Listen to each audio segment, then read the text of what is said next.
आज मैं आपको मेरे चैनल दीपिका ग्रामर क्लासेस में पढ़ाने जा रही हूँ। आज का टॉपिक है फ्यूचर परफेक्ट टेंस।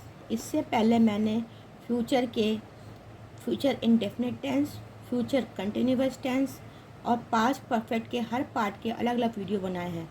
आप उनको देखें और पास्ट परफेक्ट और प्रेजेंट परफेक्ट टेंस में भी मजबूत हो जाएं। हम आज का टॉपिक लेके चलते हैं फ्यूचर परफेक्ट टेंस। इसको हिंदी में कैसे पहचानते हैं? हिंदी में पहचान करने के लिए अंत में चुकेगा, चुकेगी, चुकेंगे आदि आते हैं। अंग्रेजी की पहचान वैसे ही हेल्पिंग वर्ब से होती है। हेल्पिंग वर्ब से हम ये जान जाते हैं कि जो सेंटेंस है वो किस पीरियड में कहा जा रहा है। तो आगे हम देख लेते हैं अफर्मेटिव या पॉजिटिव सेंटेंसेस।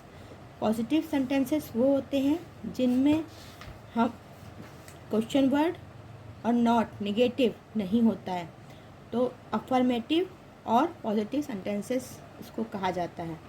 अब इसको हम लोग आते हैं सब्जेक्ट हमारे क्या होते हैं? आई, वी और यू, ही, शी, इट, किसी का नाम। तो आई वी के साथ क्या लगता है? शैल हैव लगता है। फ्यूचर परफेक्ट में क्या लगता है? शैल हैव लगता है। और बाकी सब के साथ यू, ही, शी, इट, किसी का नाम, विल हैव और वर्ब की थर्ड फॉर्म लगती है। तो इसको कैसे बनाते हैं देख लेते हैं। इसका फॉर्मेशन कैसे करते हैं? Subject plus have, helping verb, subject plus shall have या विल हैव। आप देख लेंगे शैल हैव और विल हैव आप सब्जेक्ट के हिसाब से देख लेंगे, प्लस सब्जेक्ट प्लस वर्ब की third form plus object plus other word. इस तरह से इसका हम फॉर्मेशन करते हैं। अब हम आते हैं इसके एग्जाम्पल पे। मैं 8 बजे तक अपने स्कूल पहुंच चुकूंगा।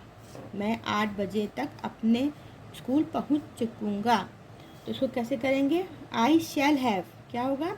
आई लगा है तो शैल लगेगा। ये हमको सब्जेक्ट देख के ही डिसाइड करना पड़ेगा कि हमको क्या लगाना है, शैल हैव लगाना है कि विल हैव लगाना है। मैंने आपको बता दिया है आई वी के साथ शैल हैव लगता है और यू, ही, शी, इट के साथ विल हैव लगता है। तो हम यहाँ पे सब्जेक्ट देख के डिसाइड कर लेंगे कि क्या लगाना है। तो आई शैल हैव, क्योंकि ये आई है इसलिए शैल हैव लगा है। वर्ब की third form reach, reached, reached, तो ये वर्ब की थर्ड फॉर्म है। माई स्कूल बाय तक मतलब बाय 8 o'clock। ठीक है।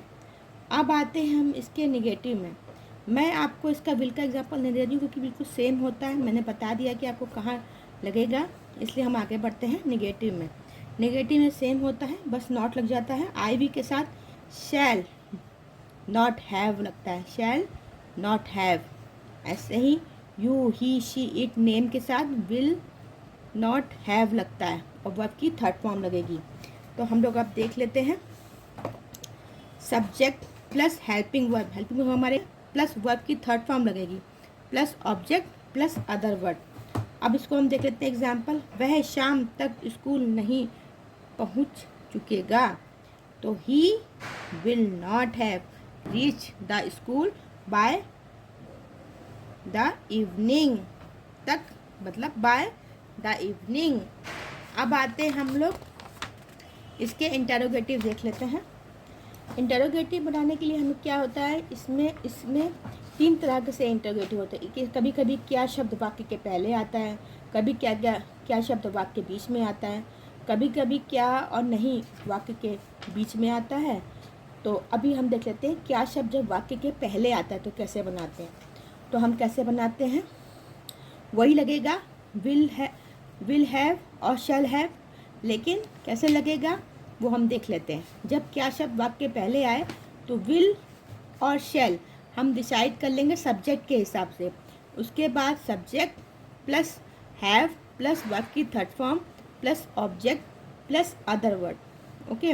अब इसका एग्जांपल देख लेते हैं। क्या चपरासी 2 बजे तक घंटी नहीं बजा चुकेगा? तो क्या होगा? विल, क्योंकि द प्यून है तो क्या होगा? The peon will the peon not have ring, rang, rung होता है तो ये वर्ड की थर्ड फॉर्म है। The bell by 2 o'clock। याद रखिएगा। अब आते जब क्वेश्चन वर्ड वाक्य के बीच में आए तब हम कैसे बनाते हैं। तो जो क्वेश्चन वर्ड की इंग्लिश होती है वो हम आगे लिखते देते हैं, जैसे कि वाई, विच, होम, ये सब क्या होगा, क्वेश्चन वर्ड होगा। प्लस विल और शैल हम किस हिसाब लगाएंगे, सब्जेक्ट के हिसाब से लगाएंगे। Plus subject plus helping verb, sorry have, plus verb की third form, plus object, plus other word. तो इसको हम देख लेते हैं। मेरे आने से पहले कौन इस काम को कर चुका होगा। तो कौन, हु, विल। अब क्या होगा, क्योंकि कौन है, कोई पता नहीं कौन है, तो क्या लगेगा, हु विल हैव। अब क्या यहाँ पे सब्जेक्ट नहीं है तो क्या लगेगा, who will have done, verb की third form do, did, done, did, done, done होती है वर्ब की third form, did second form होती है, this work before I came. ठीक है। जब हम पहले का सेंस होना, तो जो पहला सेंटेंस होता है ना बाद वाला, उसको तो हम बनाते हैं फ्यूचर परफेक्ट टेंस से, और जो पहले के जो पहला सेंटेंस होता है उसको हम बनाते हैं प्रेजेंट इंडेफिनिट में। अब आते हैं हम लोग प्रेजेंट इंडेफिनिट, आपको उसके लिए पता होना चाहिए, आप उसको देख लीजिएगा कैसे बनता है। अब आते हैं हम लोग जब इंटरोगेटिव और नेगेटिव दोनों हो तब कैसे बनाते हैं। तुम्हारे सोने से पहले वह गाना क्यों नहीं गा चुकेगी। तो अब इसके देख लेते हैं कैसे फॉर्मेशन होएगा। क्वेश्चन वर्ड प्लस विल और शैल, हम देखेंगे सब्जेक्ट के हिसाब से क्या लगाना है, प्लस सब्जेक्ट के बाद नॉट।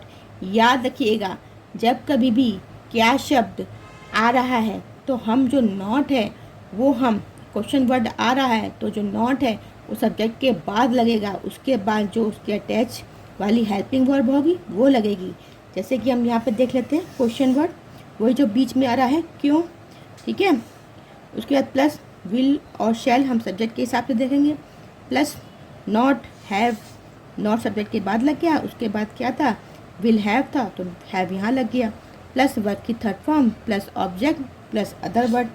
अब इसका हम लोग एग्जांपल देख लेते हैं। वाई, क्वेश्चन वर्ड की स्पेलिंग हुई वाई, विल शी नॉट, क्योंकि शी है तो विल लगा यहाँ पे, नॉट हैव संग, सिंग, सैंग, संग होता है, याद रखिएगा। A song before you sleep, ये हमारे क्या हैं, ये हमारे हैं इंटरोगेटिव सेंटेंसेस।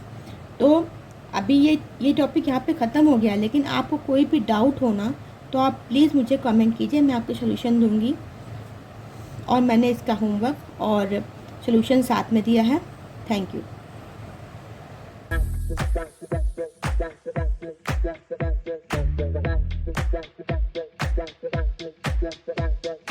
पढ़ाई करने के पसंद आया तो आप मेरे चैनल गीत का ग्रामर क्लासेस को लाइक, शेयर, सब्सक्राइब और बेल आइकन को क्लिक करें। इससे क्या होगा कि आपको मेरे जो भी वीडियो हैं फटाफट मिलेंगे और आपके सारे डाउट्स क्लियर होंगे। अगर आप शेयर करेंगे तो आपको जो भी आपके दोस्त हैं उनको भी अच्छी हेल्प मिलेगी।